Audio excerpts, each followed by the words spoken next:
Tales to Terrify.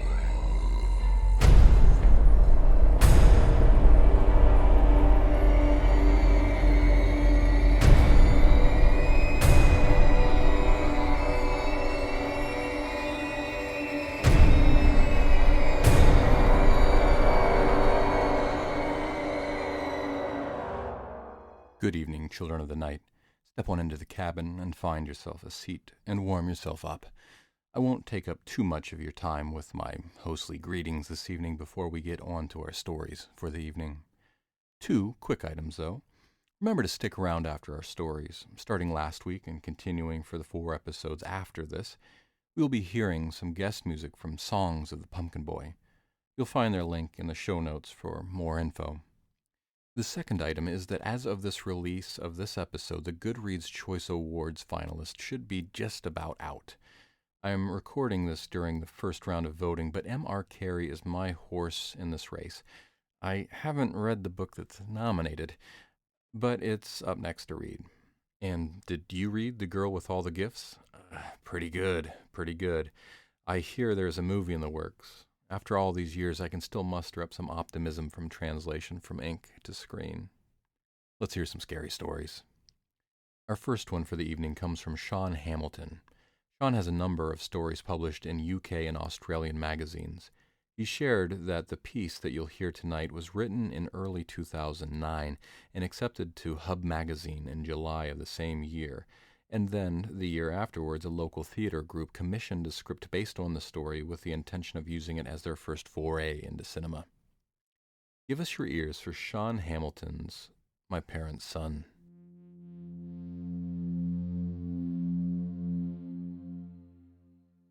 I reckon only 3 of the Gracie Spooner's patrons possess any potential.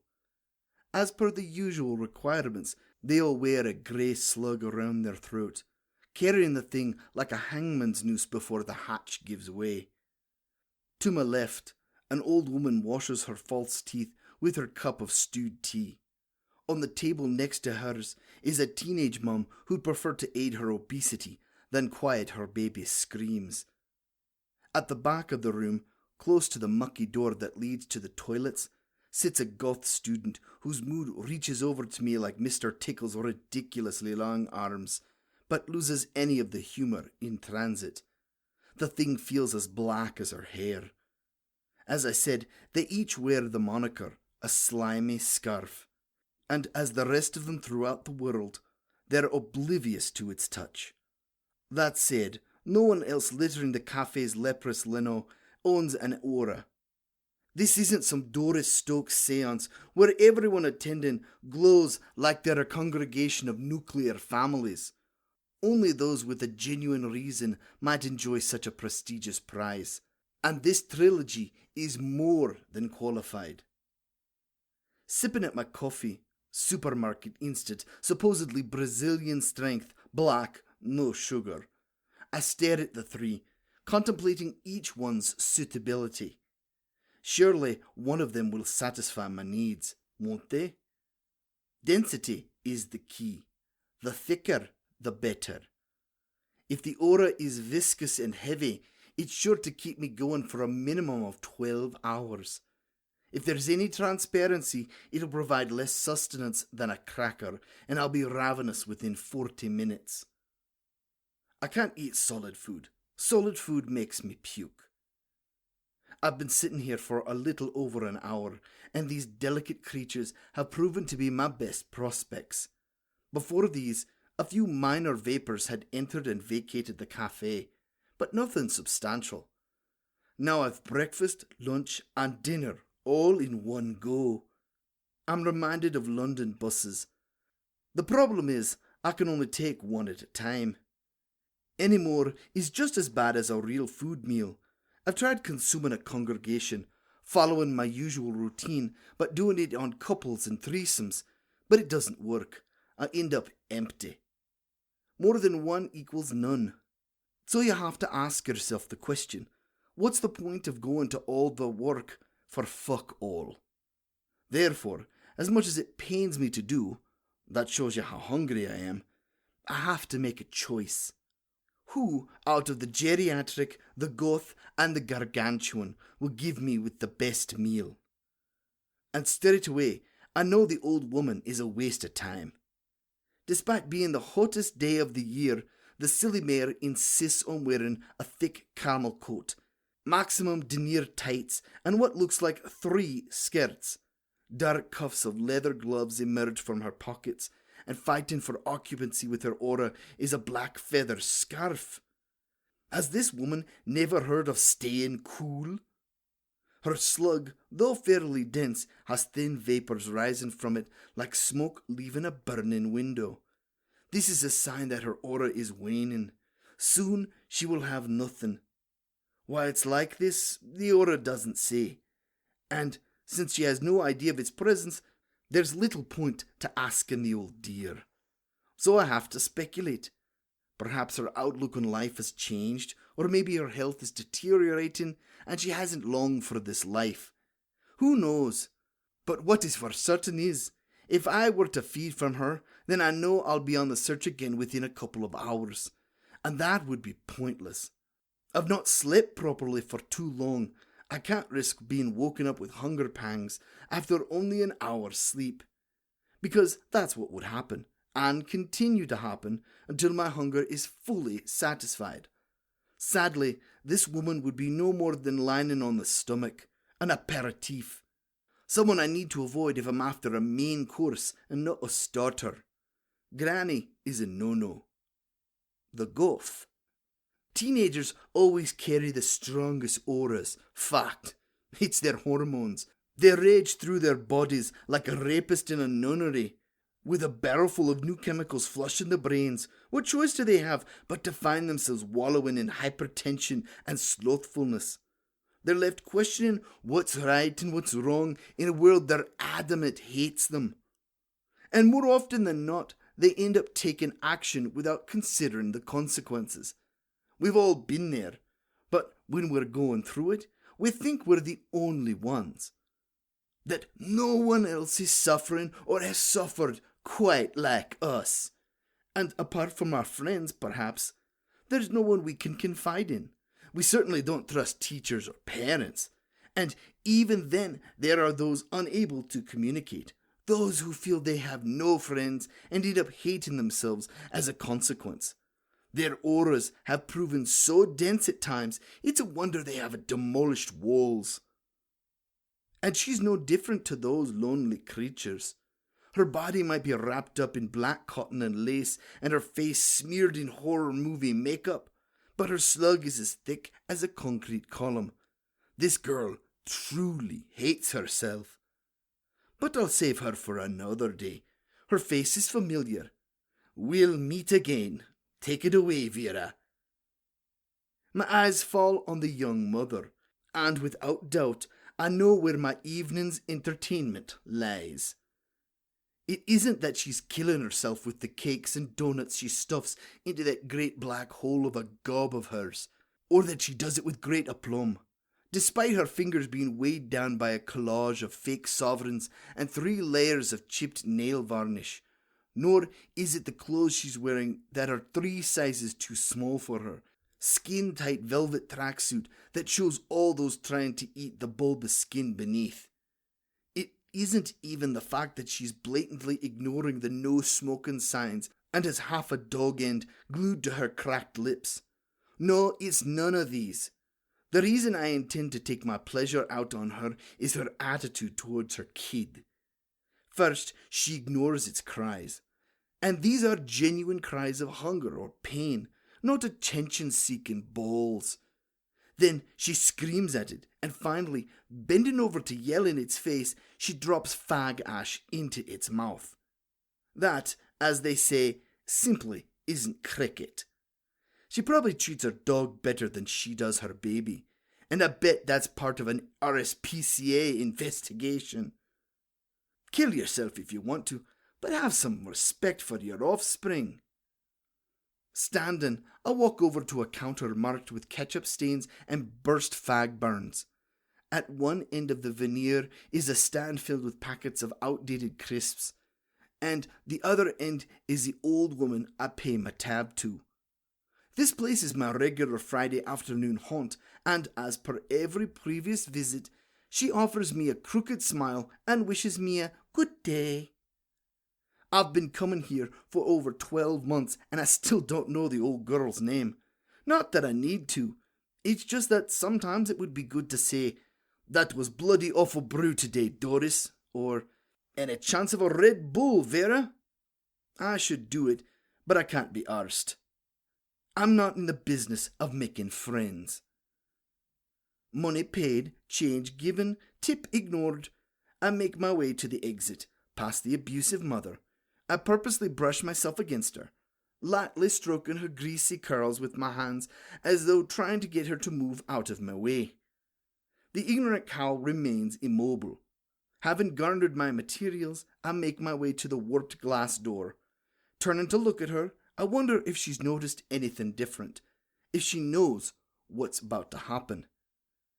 The ignorant mare continues to fill her face with yet another chocolate eclair. Her child, boy, girl, impossible to tell under all that filth, continues to whimper, no doubt wondering why the inside of its mouth hurts so much. The slug of her aura is thick and gluttonous, just ripe for picking. I leave and make my way to bed. Sleeping, I go to work. My subconscious takes me straight to her thoughts. Her name is Carrie Hanley.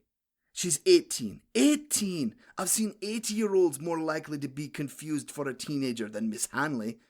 And her young boy, who now suffers with a blistered mouth, is only 9 months old and has already been to hospital twice.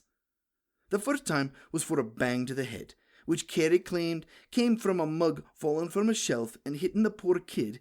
Carrie knows the truth. I've no intention of giving it life. And the second time had nothing to do with Carrie's abusive tendencies. The complete opposite, in fact. In a rare moment of caring, when she saw the boy had a rash on her cheeks, she was adamant it was meningitis. A hospital visit proved it to be nothing more than his mother dressing him in clothes too heavy for the spring weather, but, fair play to the girl. She did the right thing. And then she goes and spoils it by using the poor sod as an ashtray. She is single, living on benefits with her mother and a stepfather she despises and thinks bad things of. She's adamant he stares at her for too long and believes he's watched her in the shower through the bathroom's obscure glass. He once caught her naked in her room as she was changing for a night out, and she's convinced the sight of her naked body gave him a hard-on. Her term, not mine. Most would have turned away embarrassed, but he just stood there, getting a good look in, so he had something to remember when he had his next wank. Again, hers, not mine. She wants to tell her mother, but can't because she feels she'll side with her husband and kick her and baby Brad, after Brad Pitt, out and leave them to fend for themselves on the streets. She and her mother don't get on. Amazingly, her mother thinks Carrie wants to fuck her husband. What has that man got? She's scared. She's scared and filled with panic. If she's kicked out, where will she go? She can't go to Brad's father. He was a one-night stand in a nightclub car park, and she hasn't seen him since their few minutes of passion. And the rest of her family doesn't exist. She's an only child with no aunts, uncles, or grandparents. She's just as alone as the goth girl. But that doesn't excuse the way she treats her poorly named child. As I walk through her mind, she tells me these things and more. She doesn't know of my presence, or if she does, it's a sensation similar to a headache and she deals with it in her own way. So I easily learn her secrets. Nothing is hidden. Not even the day as a 5-year-old when she thought she was getting a bike for Christmas, but woke to be told Santa doesn't exist and Mummy and Daddy can't afford luxuries, as they buried themselves in a crate of lager and a bottle of Bailey's. I search the shadows of her darkest corners, scavenging for ideas in mythical cupboards. Her mind is a library, and so I read. When she realized she was pregnant, she wanted an abortion. To get rid of the thing and live her life as any other 17-year-old girl might. Booze, pills, powder, and sex. And while I have no intention to judge, who am I kidding? You can't blame her for wanting to live like her peers. She wasn't the first to make a mistake, so why should she be forced to live by it? But the question became irrelevant. When it came down to it, when it came down to phoning the clinic and making the appointment, when it came down to confirming she was going to terminate the fetus growing inside her, she couldn't do it. She couldn't find the will or the courage, she always wonders at that word, to carry it out. Whenever she thought of going through with it, the image of a fetus with open eyes, staring, accusing her of all things blasphemous, scorched her mind. 2 giant white orbs on a balled-up pile of slime and muscle, daring her to tell the man to do it. The image said nothing of the life she would have to surrender, of the dreams she would be forced to put on hold. Let's be honest. What dreams did young Carrie have beyond maybe getting Jeremy Kyle pumped into her brain 24/7? And ultimately, baby Brad won. The battle, but not the war. The poor sod was paying for it now, tenfold. Ash in the mouth? What's next? Hypodermic in the anus? It took months before she told her mother of the pregnancy, and when she did, she got the reaction she'd been expecting. Mum thought she was too young to be a grandmother, that she couldn't be called Nanny yet.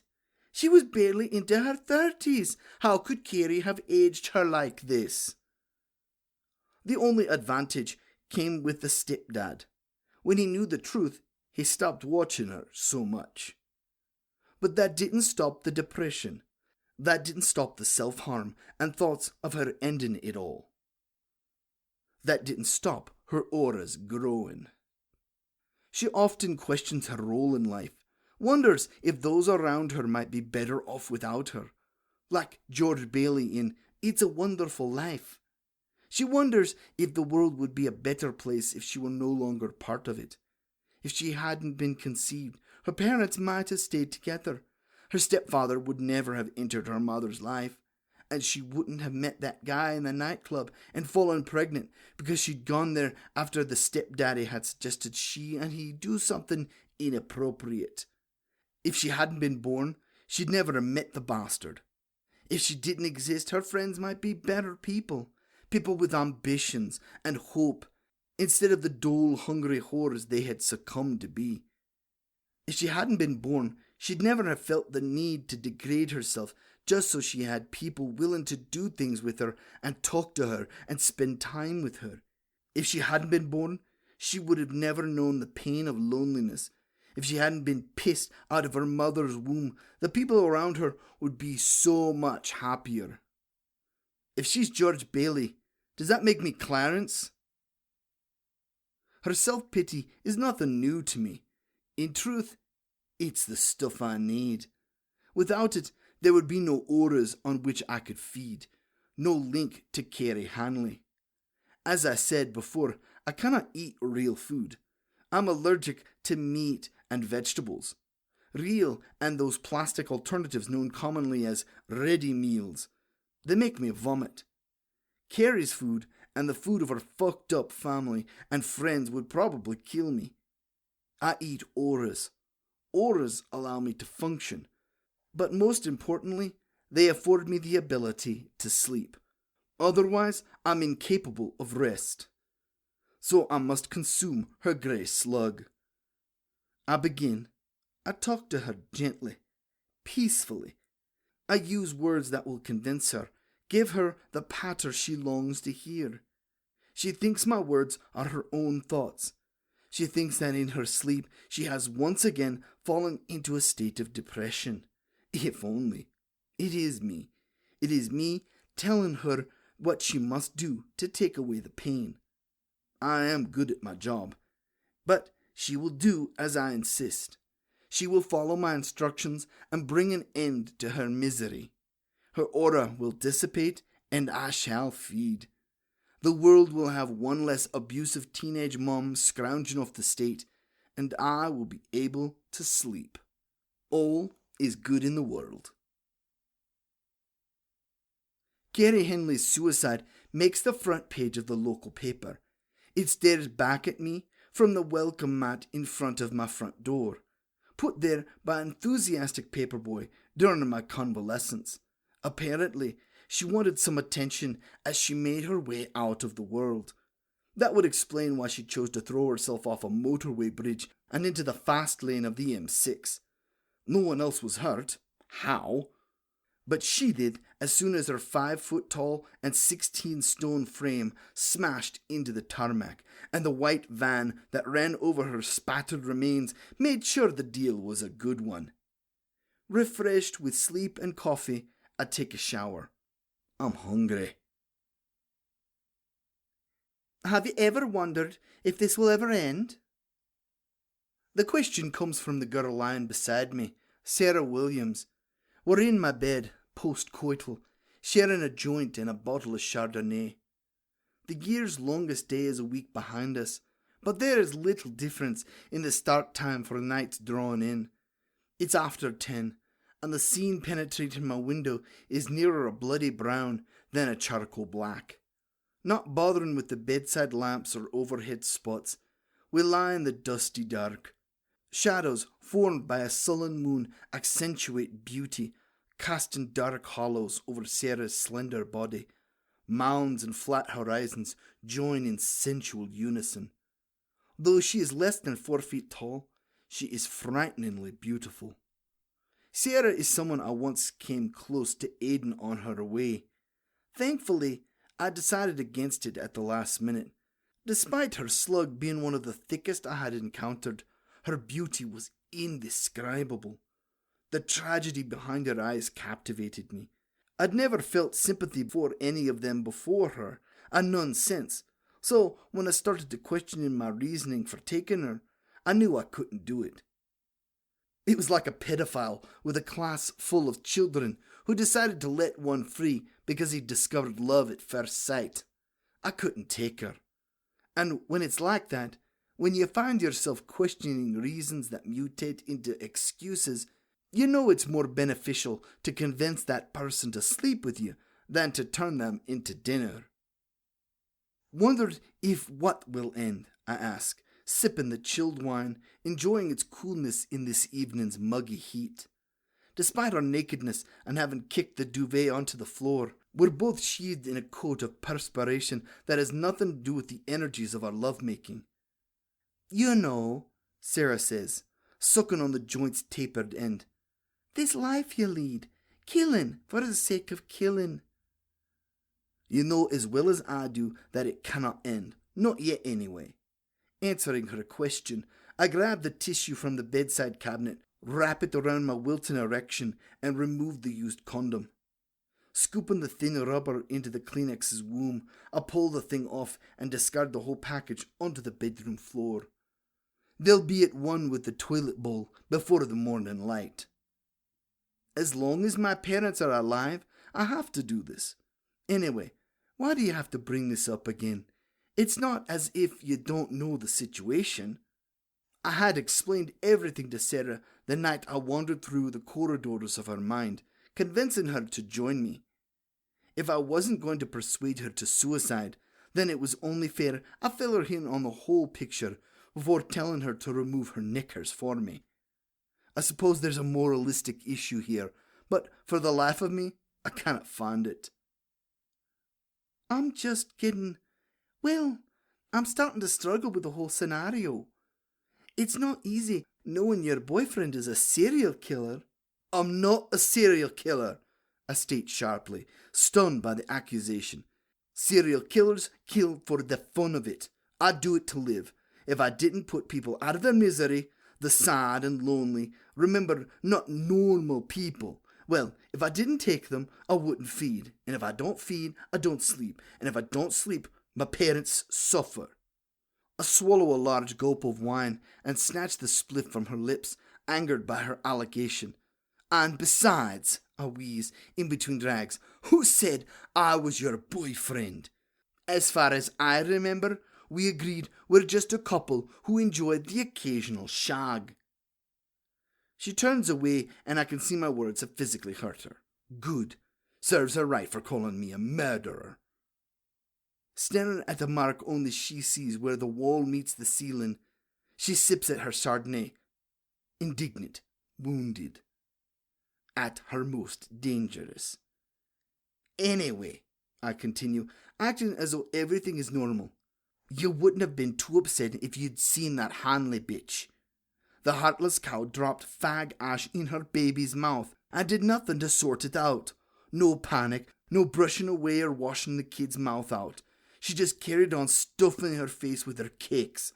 I mean, what kind of mother does that? I was doing the kid a favour by taking a mother like that away from him. I offered her the roach back, my way of apologising, cheap and cheerful. I don't love Sarah, but I know my life would be a whole lot quieter and thus more boring without her. She's unbelievably sexy and can do things with her body that would make most porn stars jealous, but our relationship goes beyond the physical. She's the only woman to whom I've revealed the truth and is the first one I call upon when I'm feeling a bit lonesome, something I'm prone to after sleeps. So my comment about her not being my girlfriend is a fact, but I also know she cannot differentiate between shag partners and lovers. So she has no choice but to call me her boyfriend, whether I want her to or not. She can't call me her life partner or her companion, so what choice does she have? She takes the joint from me. Putting her glass down on her bedside table, she inhales, taking a deep breath, sucking hard on the paper, tobacco and marijuana combination, as though she were an asthmatic, taking in a lungful of medication. The tip flares orange and red, offering a brief light to the dull room before hiding inside a thick fog of dancing smoke. She breathes deep, and I can feel the drug into her system. Her eyes grow wide and moisten. Her cheeks distort. Her skin changes shade. Even in this light, it's noticeable.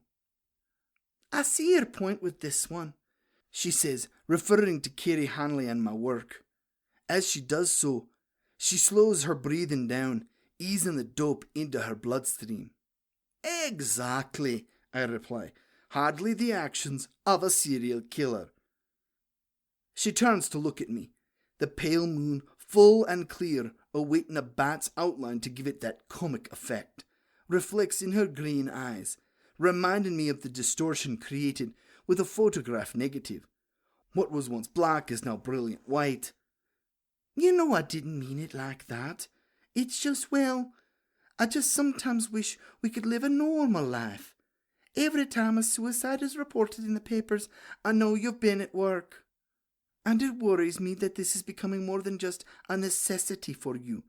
I know you have to do it to keep yourself and your mom and your dad going, but it feels like sometimes you revel in what you do. She reaches out to retrieve her wine. I mean, this Hanley woman. Did you have to tell her to throw herself into the fast lane of the motorway like that? What if she'd fallen on a car? What if someone else had been killed? What if there had been a pile-up? Surely that would have made you a murderer? Surely killing without need makes you a killer instead of a simple euthanasia advocate? She takes another drag on the joint, the sound of burning ash deafening in the silence she leaves behind. And something else, she says, not offering me a chance to refute. You've changed recently. You're getting more of a kick out of what you're doing. There was a time when you felt guilt and remorse, but they're gone. It's as if it's become a drug to you. The Mark Joyce who stopped me from killing myself isn't the same Mark Joyce lying next to me. If you had found me today, instead of when you did, you'd have had me throwing myself in front of a train or swallowing razor blades. So what do you want me to do about it? I ask, my head filling with a rage that breaks my voice. Try remembering, I shout, pointing a finger in her face. If it weren't for me, you wouldn't be here now, smoking my draw and drinking my wine. You'd be at the bottom of the canal, So that's what you had planned for me. No, I wasn't. Stop being so pedantic. I was just pulling something out of the hat. It's called offering an example. I snatch the joint, take a drag, and extinguish it between my fingers, ignoring the burning. If I've changed, maybe it's because I'm sick of living an existence where I can't survive without killing. Maybe I'm pissed off at seeing slugs all around me, at not being able to sleep until I found my victim, at not being able to sleep without knowing someone will be dead by the time I wake up. You're not the only one who finds it tiresome. You try devising manners by which you can kill someone on a daily basis. But why can't you do them all the same? Peacefully on a drugs overdose, perhaps? She asks with concern toward people she has never known. Do you eat the same meal every day? Do you feed yourself on the same flavors day in, day out? Of course you don't. So why should I? I've told you before that different people, different ages, and different deaths give me a taste variety. Jesus, Mark, that's gross, and you know it is, she murmurs, finishing her wine as if trying to wash my statement down. Gross or not, I reply sardonically, it's the truth. I stand from the bed and pad naked through to my apartment's kitchen to fetch more wine. Whilst I'm gone, I try and breathe my anger away, to dissolve it in carbon dioxide and spit it out for my plants to feast on. The bottle's cool glass as I retrieve it from the fridge helps to bring my blood pressure down, and as I entered my bedroom, I'm calmer and ready to discuss the point. Entering the room, Sarah offers me the fine sight of her naked posterior. On all fours, she turns her head to watch my entering. Let's not argue, she says. Placing the wine on my bedside cabinet, I reach for the condoms. My parents are special. I know every child feels this, but in my case, it's not childish exaggeration. They really are special. Admittedly, I didn't discover how special until I hit puberty, when everything started to go weird for the Joyce family. But it's true to say my parents have an extra special talent. They also have an extra special son. It started with my not being able to sleep. I remember my last night of proper sleep as if it were yesterday. It was the night before my 12th birthday. The anniversary of my birth triggered the insomnia, and the insomnia was the electric flux to the light that is my ability. Admittedly, the morning after that first night, I didn't really care. I was too wound up with all my birthday celebrations and stuffed with chocolate cake. But the following day, I was so knackered that I thought I'd be in bed before the sun. How wrong could I be? I tried everything. Reading, hot milk, wanking. I even tried those herbal pills that are supposed to slip you into a coma, but nothing worked. I had bags under my eyes, so big that my PE teacher joked about packing my gym kit in them. It wasn't too long after that I started seeing the auras. Thick, grey, dead slugs wrapped around the necks of friends and strangers alike. School was filled with them, as were the streets. The pavements were awash with them, some thick, some thin, some dense, some transparent. At the time, lost in my sleep deprivation and naivete, I figured they were the latest fashion accessory I was missing out on and had to rectify. I asked friends where they got them from, but they looked at me as if I were stupid. I searched shop windows to no avail, so I asked my parents if they could buy me one. And that was how I found out everything. That's when they sat down and told me about my gift, told me how special I really was. They didn't go into detail. They were adamant that the best way to learn was by experiencing the whole thing for myself. They told me to go out and find someone with an aura who I felt some sympathy for. Once I found that person, I shouldn't say anything to them, just touch them lightly and come straight home. Straight home and straight to bed, touching and speaking to no one else.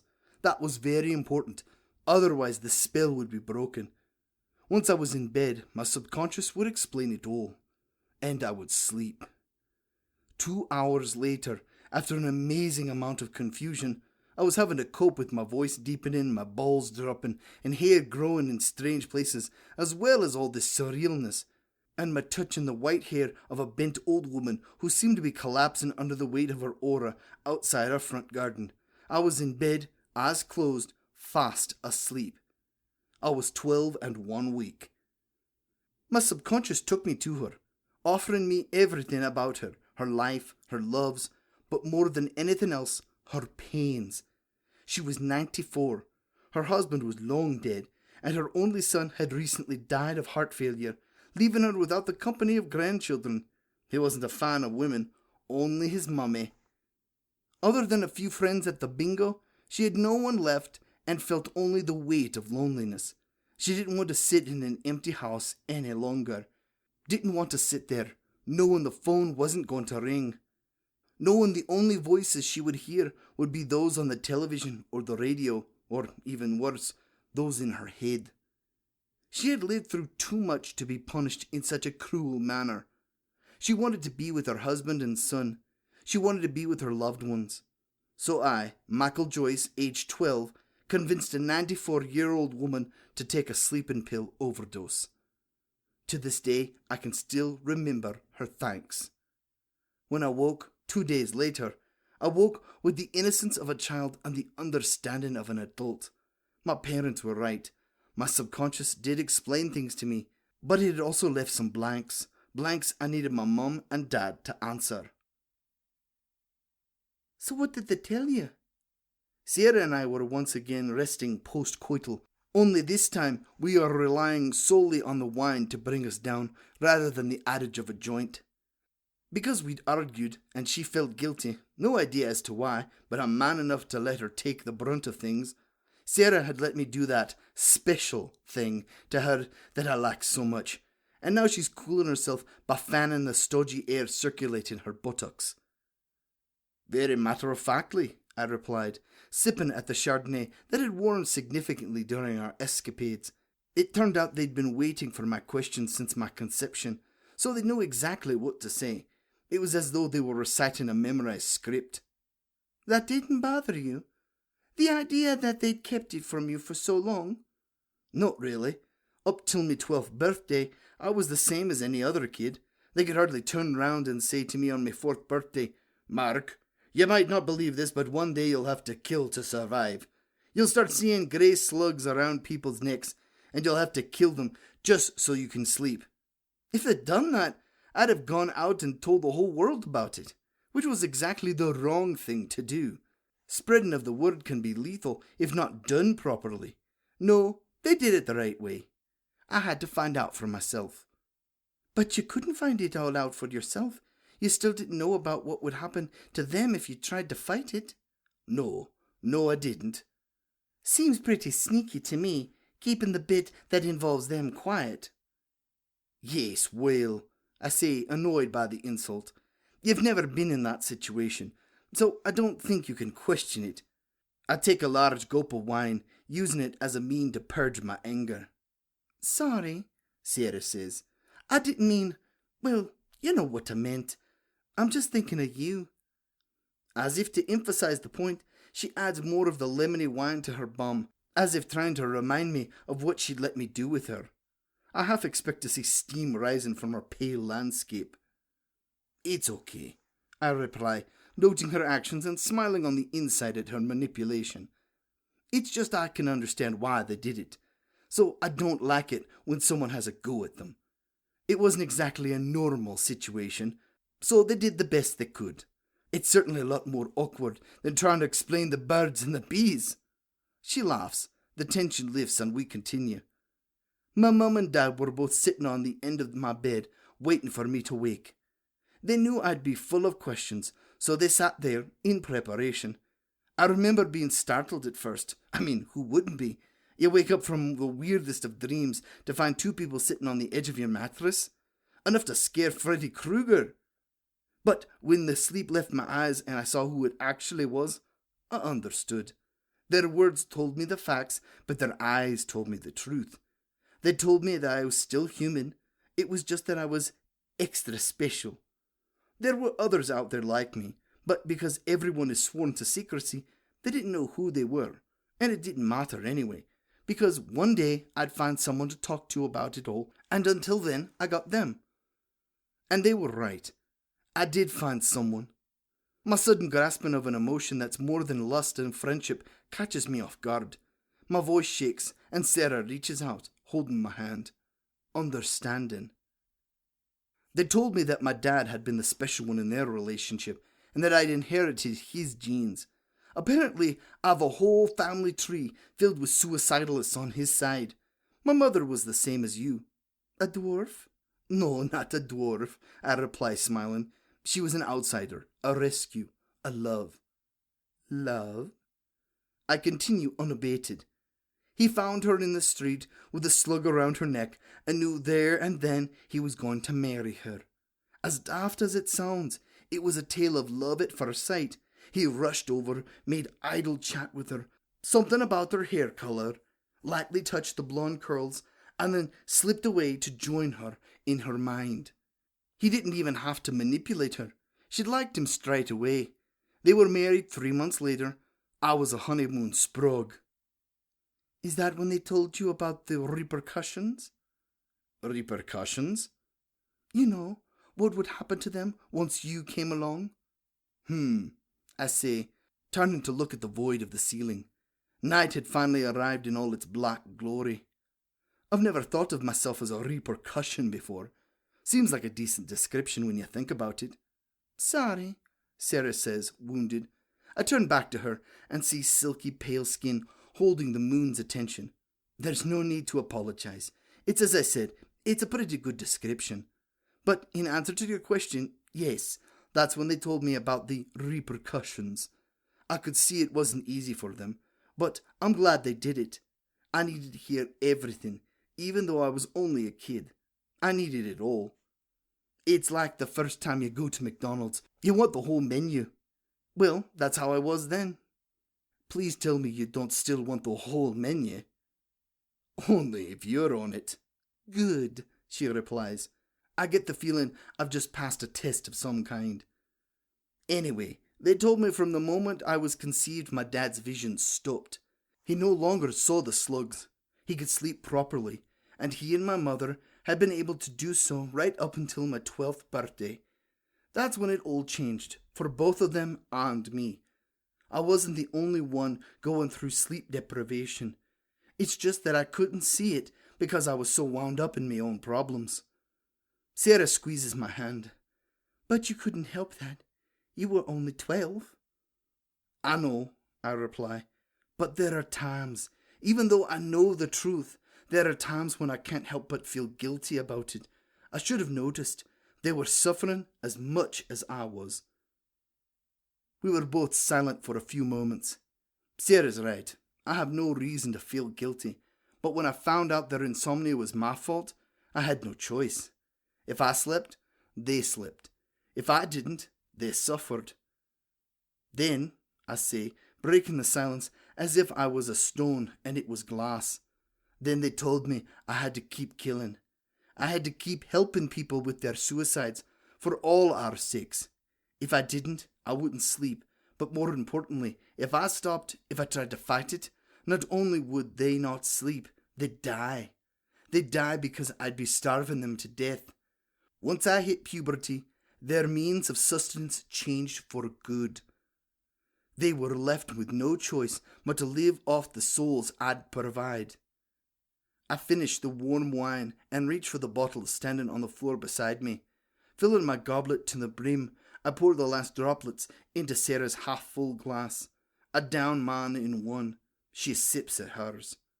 So, I try and say as I gag on swallowing too much wine in one go, if you want me to stop this, if you want this to end, if you want us to live a normal life, I have to get you pregnant, which I'm reliably informed would happen first time, and we have to have a child, a boy, who will then take up the tradition of keeping us alive by killing the desperate. Do you think you could do that? Do you, really? I look into her eyes. The moon gives me my answer. Sarah was found 3 days later, her bloated body discovered floating in the local canal by a group of teenage canoeists. Reports stated her body was filled with a cocktail of marijuana, paracetamol, and wine, and she probably didn't feel much about her death. I might have loved the girl, but she was willing to subject her child to a life of killing just so she could survive. I couldn't be that selfish. I might be my parents' son, but I'm not my parents. The end.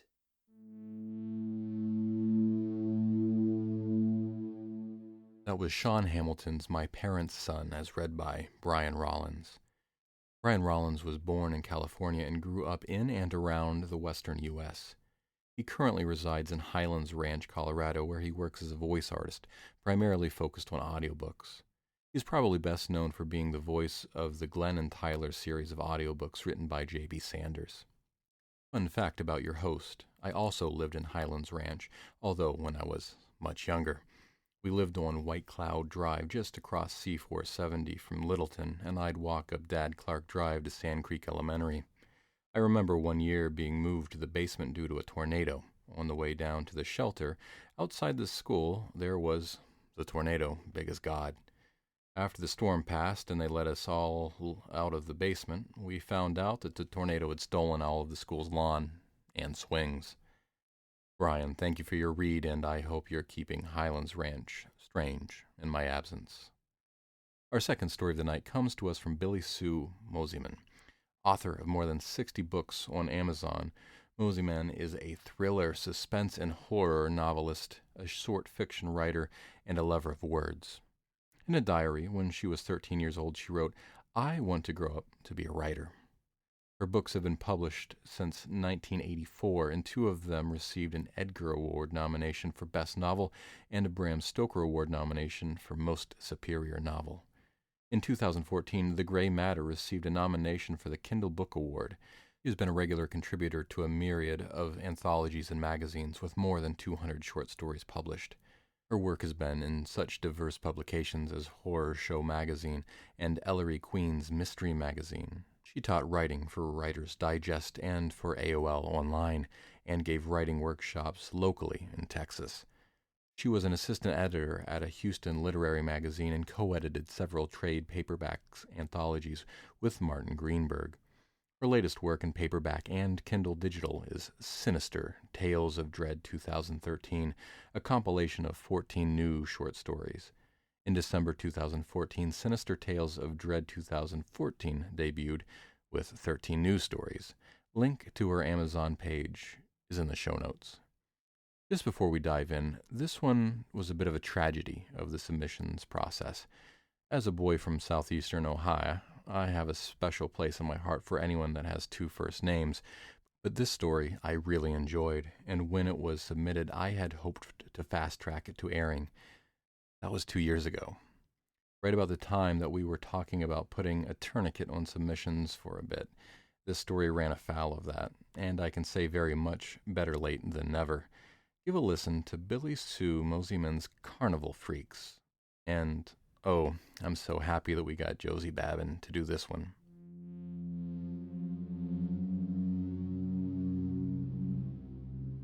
The sideshow audience was full and well spent. There had been so many acts and exhibits that horrified, thrilled, and awed that they were as emotionally limp as wet laundry. When the show wound down and was about to end, out walked the announcer, who had changed from his carny clothes of striped pants and checked vest into a black tuxedo, white pleated shirt, and black bow tie. He carried a top hat, sweeping it below his knees as he bowed, and the audience applauded the show's success. Then he stood erect, donned the ridiculous hat, and said, "Ladies and gentlemen, that was our spectacular show, and we want to thank you for your diligent attention." Audience members began to gather purses and stuffed animals won on the midway, bags of peanuts and half-eaten hot dogs.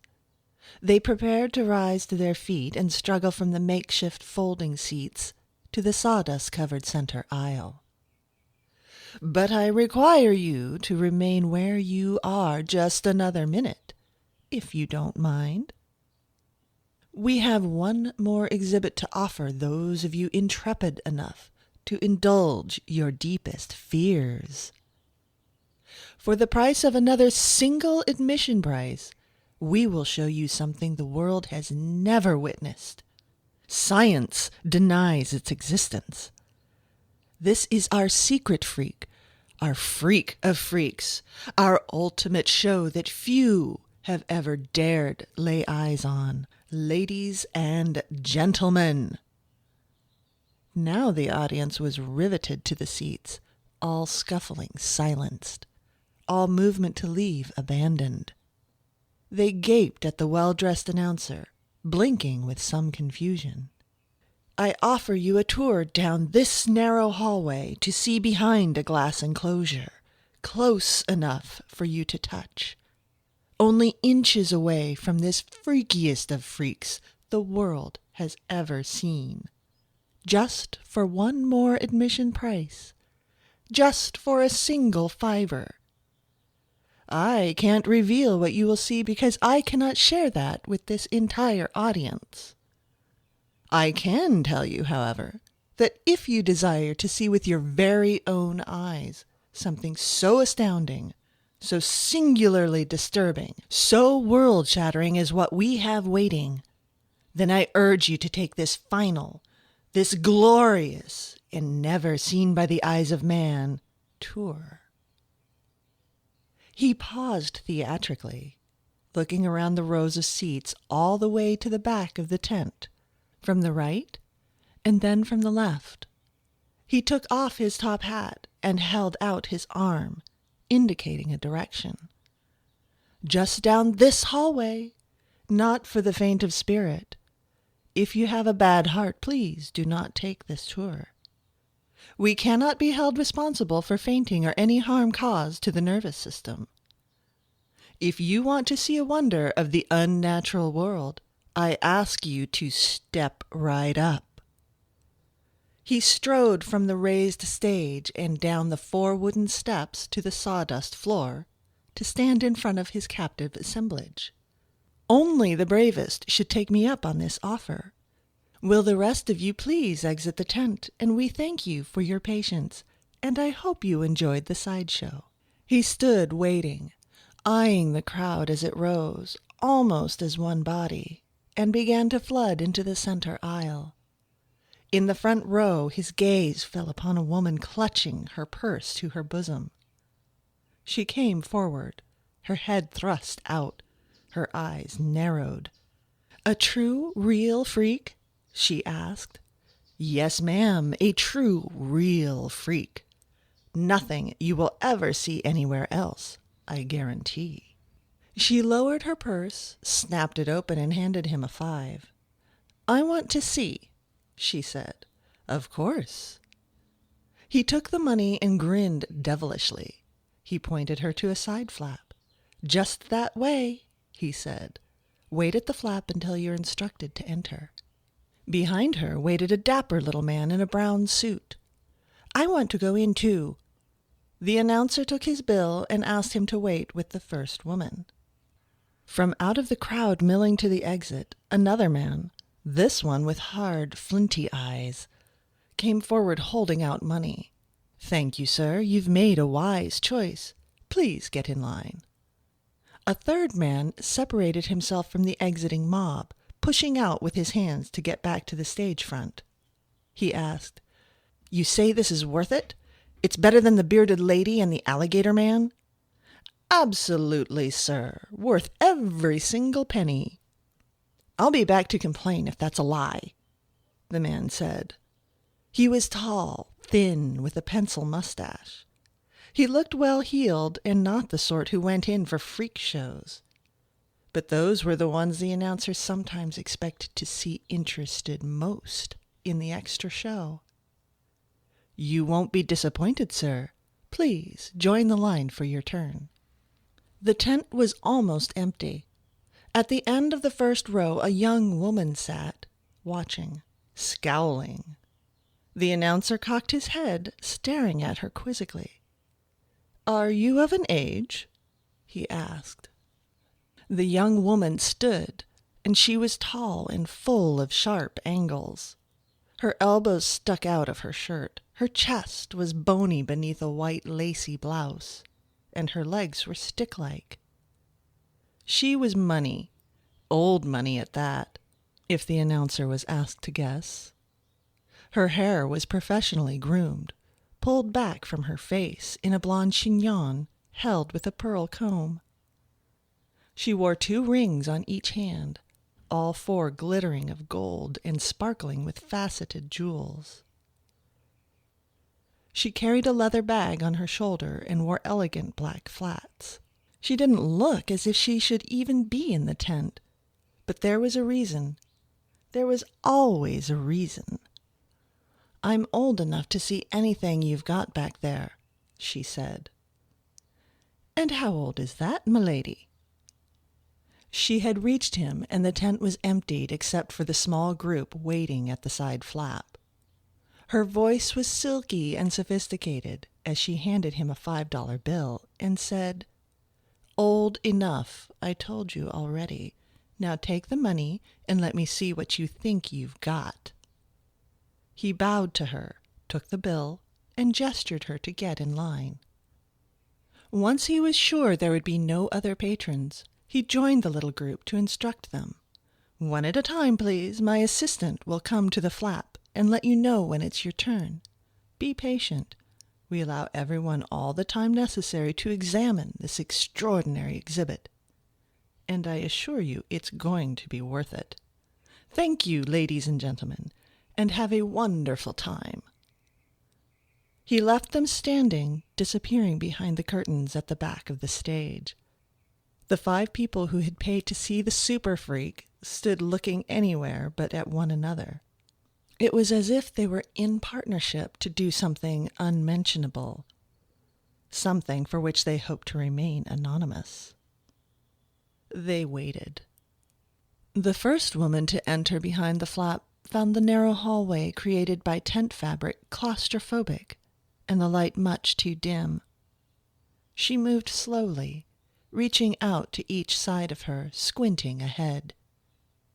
She could see a brighter light further on and began to hurry. As soon as she reached the beginning of the glass wall, she halted and gasped. A bright overhead light shone down on a very fine-looking man with shiny brown hair, dressed in a gray suit and a light blue shirt.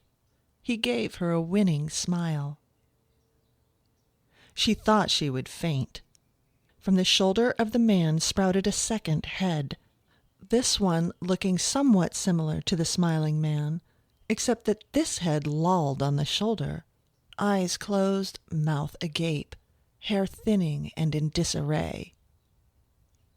"God," the woman breathed. "Hello, dear. So happy you've come to see me. And me." She had stepped a few feet closer to the glass, centering herself before the 2-headed freak. She now glanced around, because there was a second voice, but she had no idea where it had originated. What? Her voice was a squeak, and she could feel her heart booming in her chest. "I said, 'Hello, happy you're here,'" said the smiling head. "And me. I am the not-so-pretty head. I have other talents that make up for my grotesque appearance. You are hearing me in your head." "What?" The squeak was nearly a roar. She began to shake and her legs felt rubbery. Was the lolling dead head speaking to her? "Of course I am, you silly woman. Now let's get down to the grit of you, because we have so little time. I can tell you are a black widow." The woman began to back from the window. The smiling head said, reaching out elegant hands towards the glass, "Oh, come now, and don't be afraid. He can't get to you. You're safe beyond this glass, dear. Don't go before the secrets are told." He's talking to me?" "Oh, yes, he is, dear. It's the only way he can speak at all. Now listen, if you really dare. You are the freak. You're on your third identity and third husband. You poisoned the first two and will poison this one as well. The insurance money is so tempting, isn't it? You think I'm the freak. You think we are the freaks. You are the freak, Mrs. Gottfried. You actually like committing murder. It thrills you. That's the real secret you hide deep in your soul. You like killing. Dear Lord. The woman backed away until she hit a tent pole behind the opposite wall of fabric in the hallway. You will never meet the Lord. He has no use for the likes of you. Your soul is a pit, Mrs. Gottfried, and it's so dark there. You don't even know there are snakes writhing and rats running through your veins. How do you know all this? Now she was shrieking, but it was so high-pitched it was almost a whistle lingering in the air, leaving behind the memory of words. He knows everything, doesn't he? The smiling head grinned wider and began to look as freakish as the lolling, slobbering dead head. He knows you down to the bone, dear. He's showing you the freak inside. Isn't it beautiful? Mrs. Gottfried turned and ran for the exit at the end of the long hallway, between tents. Behind her she heard derisive laughter, but never knew if it came through her ears or her thoughts. A beautiful girl in a tight red sequin dress came to hold the flap aside and gestured the next in line, the little man, to enter the hallway and view the exhibit. He smiled nervously and glanced back at the others, shrugging his shoulders. The flap closed behind him. He could smell odd scents. An antiseptic, hot cotton candy swirling in a metal tumbler, sauerkraut, an Old Spice aftershave. He was very sensitive to scents and brought out a handkerchief from his pocket to cover his nostrils. He walked down the hallway toward the lighted exhibit without fear. What was to fear? This was just another freak in a mildly entertaining sideshow. Nothing to be afraid of. He came up on the glass enclosure and almost ran away. He saw the two-headed man, and his mouth tightened into a thin line of disapproval. What in the world? I assure you, we are of this world. Nothing alien about us, the smiling head said, giggling and nodding his fine head.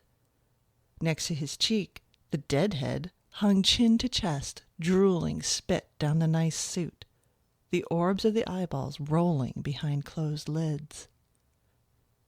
Hello, my fine freak friend. Your name is Harvey. In your church they call you Deacon Harvey. And the people you burgle call you a black-hearted thief. You live a dual life to make up for how little you were born, and how big you mean to make yourself. Isn't that so? Or do you not understand your motives? Harvey's hand lowered the handkerchief from his mouth. He stared wide-eyed at the creature before him. What are you saying? Oh, that's my brother. He does rattle on so, doesn't he? He knows all your secrets, and I know none. I got the looks, he got the brains. What can you do? Harvey glanced at the smiling man and winced with instant understanding. You're inside my head. Oh, no, not me. It's him. He jerked his head to the side, touching foreheads with his brother. He's right, you know. He got the looks. I got the gift. I have to be fed, and half of what's on the spoon falls out of my mouth. I have no life except what's in my head. It's a vast landscape I roam all alone, despite how close I am with this beast who carries me around on his shoulder. But let's talk about you, Harvey. What a godless, unholy thing you are, Harvey said, backing from the glass, preparing to scamper down the hall and away from the monstrosity. I am godless. I am unholy. You pretend to be a devout Christian. You pretend to be a good, upstanding citizen. You pretend everything, Harvey. You are so full of deceit it oozes out of your skin like sweat. You climb through windows in the night. You pad down hallways and upstairs that do not belong to you. You go through ladies' jewel boxes, and then you go through their underwear drawers. You are a despicable little man. You are a weasel and a liar of the first order. I, on the other hand, pretend nothing. I am an abnormal aberration of nature, a mistake locked onto a silly body with my ignorant brother for all of my days. Yet I can see into you. I see how sneaky and dark your intentions, how disreputable you are. I am the one being on earth who knows what a sham you are and always will be. God help us! Harvey ran for the exit fast as his short legs could convey him. At his back he heard the laughter trail him like a ghost with a wild dog baying at its side. The assistant lifted the flap and gestured in the third patron, a man with shifty, angry eyes and a tic that caused his upper lip to lift and drop, lift and drop. This man wore workman's clothes, dark blue pants, and a short-sleeved shirt with his name in white script, Jerry. Once this man reached the glass, he almost turned away in order to run down the hall to find a way out. But the smiling man's voice stopped him. He waited, shivering, hunching his shoulders. "Oh, dear, don't be that way. Don't be so afraid. Now you've hurt our feelings. Hasn't he hurt our feelings, brother? And I wore my best suit tonight. Petty criminal." "What the hell did you say?" The smiling man put out his hands in apology. "I said nothing, friend. I expect that was my brother." Jerry stared hard at the inanimate head that hung on the shoulder. A horrible thing that only a demented god must have created. "I'm a mechanic," he protested. "I'm no damn criminal." "Mechanic my ass. You're a petty criminal these days, lifting purses from old ladies and their social security checks like the coward you are. But you were a big-time criminal at one time, weren't you, Jerry? You escaped jail after sentencing, before they could ever transport you to a prison. Disappeared 20 years ago. You killed your landlord, stabbed him with a butcher knife when he tried to throw you out of the building. Since then, you've kept on the move and changed your name a dozen times. You're a liar. Get out of my head." "I know how you're going to end up, too, Jerry. Do you want to know? Are you brave enough to listen to what the future holds for you?" Apparently not. Jerry hightailed it down the hall as if he were on fire. "Oh, don't be that way," called the smiling man. As the flap closed behind him, the tall, thin patron sauntered down the hallway, full of confidence and expectation. He had not been amazed or awed by the original sideshow freaks, and had hoped there was something grand, something extreme, or something horrific waiting behind the glass enclosure he saw lighted halfway down the narrow-tented hall. He stopped before the glass, and his mind slipped gears. He thought of two-headed calves and two-headed frogs. He could not think straight enough to take in what he was looking at behind the glass. "Hello there. We are so glad you've come to see us." The thin man stared first at the smiling, handsome head, and then the dead-looking head with the rolling eyeballs, moving behind the closed lids like fat ball bearings, pushing and straining behind wispy cloth. "You are a madman. But you know that, don't you, Davenport?" Davenport flinched. He knew immediately this voice came from inside his own head. He frowned and growled low like a tiger going to ground, ready to leap. "I know what you're thinking, but no, you can't get to us. This glass is impenetrable. There's a labyrinth between where you stand and where we are enclosed. If you tried, you'd never find us before we disappeared."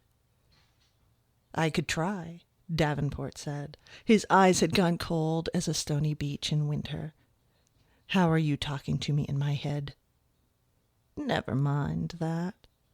You should be used to voices, Davenport. You've followed so many for so long. They helped you escape the loony bin, after all." "Mental facility," Davenport corrected. "Have it your way. The voices helped you do the research necessary, and they taught you the techniques of faking medical degrees so that you could pass yourself off as a physician. Quite an intelligent accomplishment for a madman, Davenport." "Who told you all this?" "He knows everything." The smiling man grinned idiotically. Davenport didn't even spare him a glance at the interruption. He kept his attention on the slobbering, blind head. "Answer me. Who told you these things? God, the devil, fairies under the fairy bridge? What do you care? I know you. That is what's important here. I know about the syringes of air you give to sick patients of other doctors on staff at Bradbury Hospital. I know all about the satisfaction you get from your death dealing. It enlarges your madness. It feeds it. And it makes you, day by day, year by year, into a proper monster." "I'm not listening to more of this rubbish." Davenport turned and began to trot away. He heard the laughter mocking him and turned back in a flash. He rushed to the window and beat on the glass with both fists. "I'll kill you, you two-headed freak bastard! I'll find you and kill you both." The laughter rang now outwardly inside Davenport's mind. Both brothers emitted gales of laughter that forced Davenport to cover his ears and run for the exit before his eardrums burst. The assistant held the flap for the last paid patron for the show, smiling gently at the scrawny girl who ducked to keep her hair from being mussed as she sailed under the flap and into the hallway. She walked slowly, hands held together at her waist, elbows jutting. She wore a stalwart look, her eyes frosty and unfathomable, just as if she owned the sideshow, the carnival, as if she owned the whole world. When she reached the glass, she stood still, her expression unchanging. "Hello, freak," she said, sarcasm dripping from her tinny voice. "Hello, dear." The smiling man inclined his fine head. "Who are you calling freak, you skinny, mean, murderous freak of a girl?" The girl stiffened even more, her spine rigid, her lips turned down and her eyes blazed. "What did you just say to me?" "I called you a skinny, mean, murderous freak." Now she knew for certain the voice was in her head, and yet it was not her own. She stared at the lolling head and watched the saliva leak out and drip like white honey to the man's gray suit jacket that was already splotched with it. "Who are you?" "I'm your worst nightmare, Mary Beth. I can read your blackened and pitted mind. I know you're 14 years old. I know when you were 12 you pushed your older brother off the edge of the subway into the path of a coming train. I know it was ruled an accident. It was the same with your older sister when you were 13 and she was 17. They said she had a weak constitution. They said she had allergies to foods. They never did an autopsy. Lucky for you, wasn't it, Mary Beth? She loved mushrooms, didn't she? So you found some yellow caps in the woods behind that looming mansion you live in and fed them to her. All to be sure you'd inherit the family fortune. All for your ambition, your greed, your rage." "I'm leaving now." Mary Beth's cheeks were as rose-red as if she were a rouged doll. She twisted away from the glass, but before she could hurry from the exhibit, the voice in her head shouted at her. You should wait. You're the one I mean to tell the future. She froze and turned her head on her skinny neck to stare through the glass. The smiling man moved closer to the window, but she refused to be intimidated. She stood her ground, seething. You don't know the future. You're just a dumb freak playing a little game. I wouldn't even trouble to spit on you if you passed me in the street. You're garbage they forgot to take out. You're the fetus they neglected to abort. You're nothing, and I'm not afraid of you. Either of you. Not afraid? You will be, Mary Beth. Just give it a little time. You see, I brought all of you in here. I created your desire and your curiosity. I brought in a woman who kills her many husbands for insurance money. I brought a church deacon who is a cat burglar and a sexual pervert.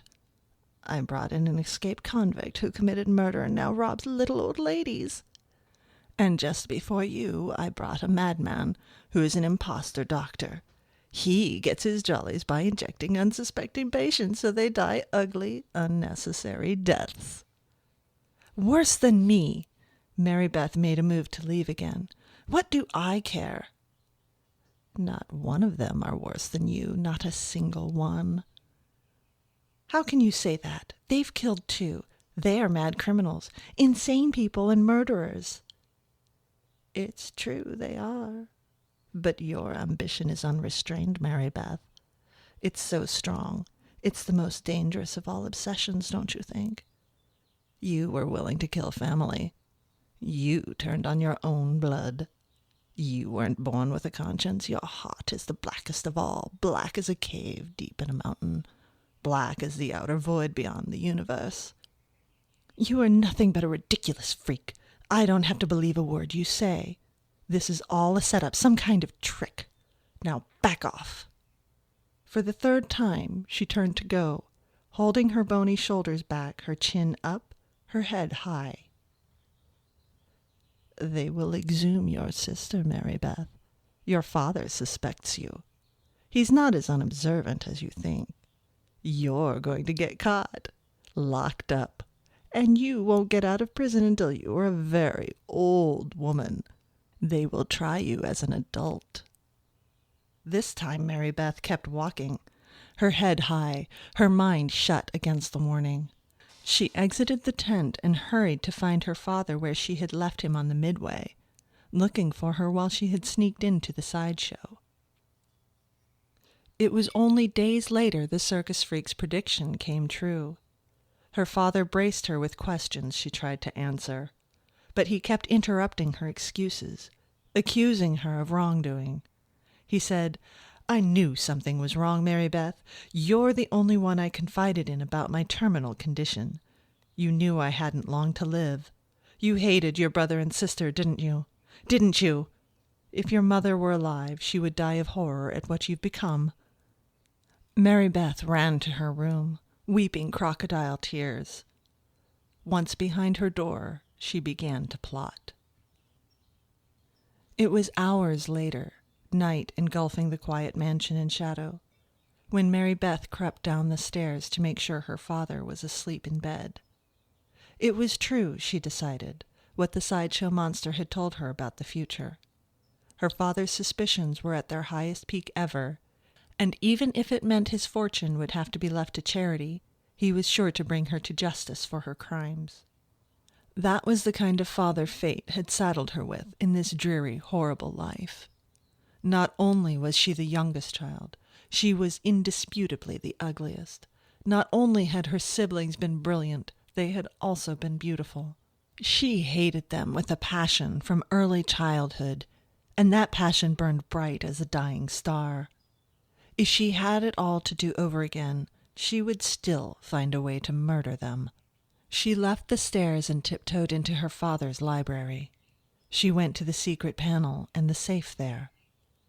She would have to take as much cash as he had stashed and disappear before the exhumation. For although he hadn't threatened it, she knew he would come around with the idea it had to be done, if only to satisfy his suspicions. She would have to start a new life before he went that far. She cursed her father, cursed her destiny. Why couldn't anything ever go her way? Her father was dying. Her siblings were dead. She was all the family left to take over and run her father's multi-million-dollar businesses. Why had life sabotaged her this way, ruining every plan she made? As she was fiddling with the flashlight and reaching for the combination lock, she felt a sudden sharp pain in her left scapula that caused her to almost pass out. She swayed on her feet, dropped the flashlight, and held onto the wood-paneled door to keep from fainting outright. "Oh, God," she thought, "what's happening? Am I having a heart attack?"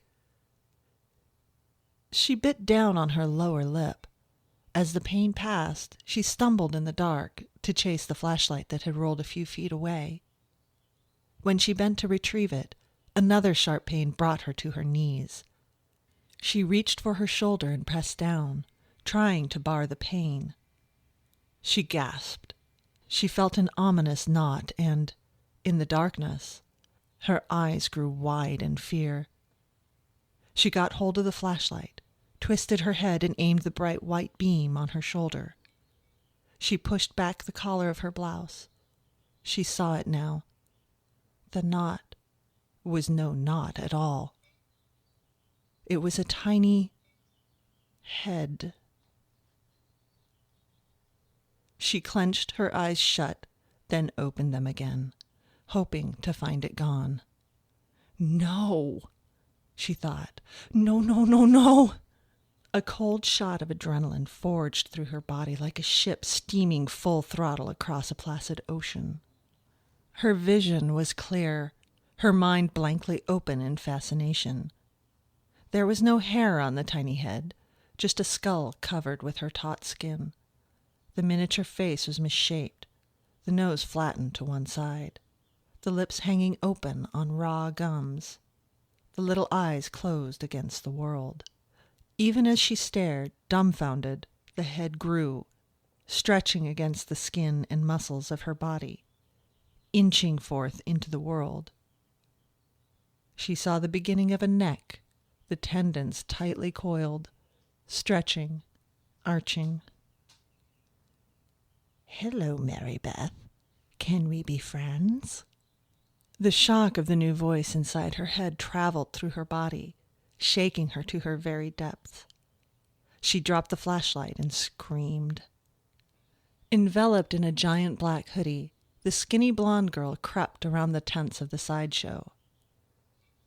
She could hear the announcer inside introducing the acts. She passed by the carnival barker counting his proceeds from the crowd inside, and turned the corner of the tent.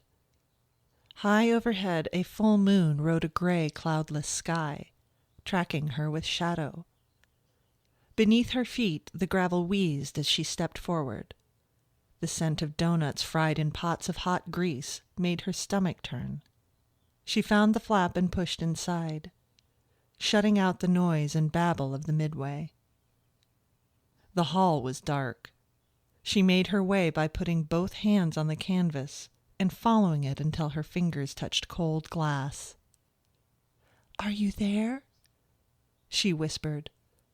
Light suddenly flooded the small enclosure behind the glass, and the smiling two-headed man stood there, as if he had been waiting ever since she had left days before. "Hello there. We're glad you've come." "Shut up," she said. "Talk to me, deadhead." "Hello, Mary Beth. I knew you'd be back." She threw back the great black hood of her jacket and slipped it off her shoulders to let it fall to the sawdust floor. "Look at me," she glowered in fury. "Look what you've done." Next to Mary Beth's normal head sat a second one just the same size, the eyelids closed with eyeballs rolling, the mouth agape and dripping saliva onto her shirt. "Oh, how beautiful you are." "Devil! Demon! Warlock! You put a curse on me. You've disfigured me." "I did no such thing. That's your evil, Mary Beth. That's your heart and your soul. That's your twin self. the one that has wanted to come out all of your young life, and now it has. It was fueled by your mean spirit. It was born of your heartless ambition. I suppose it speaks to you, does it not? And is it wise, Mary Beth? We know it isn't really beautiful, not like your brother and sister were before a train dismembered one, and a deadly mushroom poisoned the other.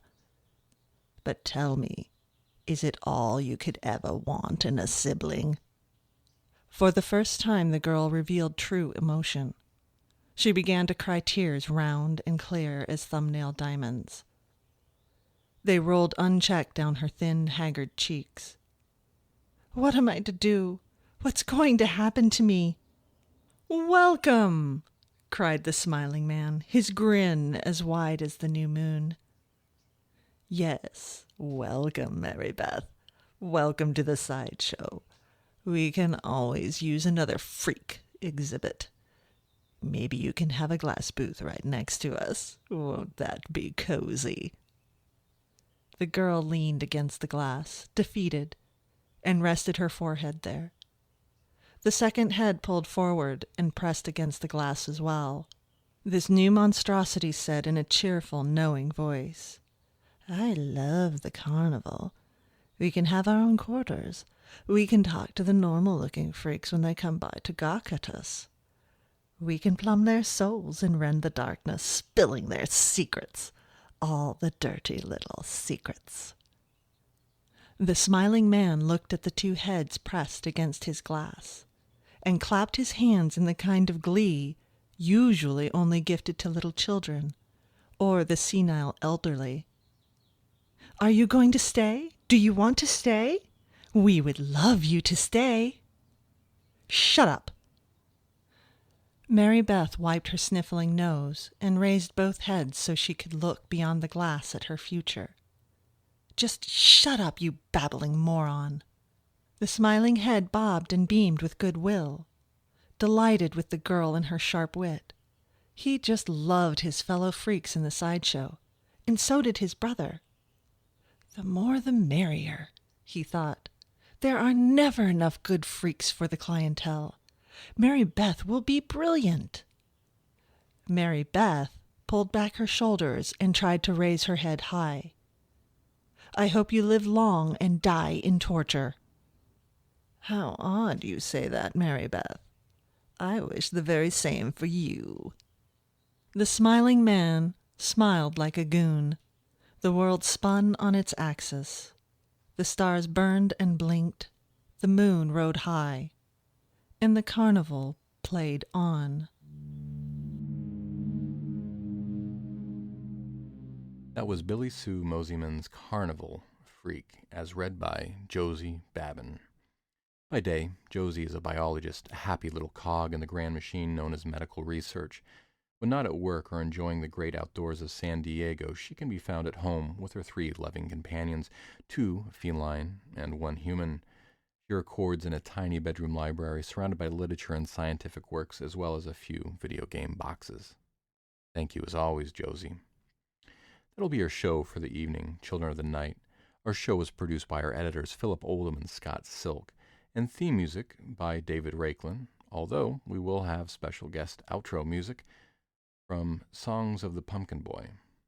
Join us again next week for another episode of Tales to Terrify.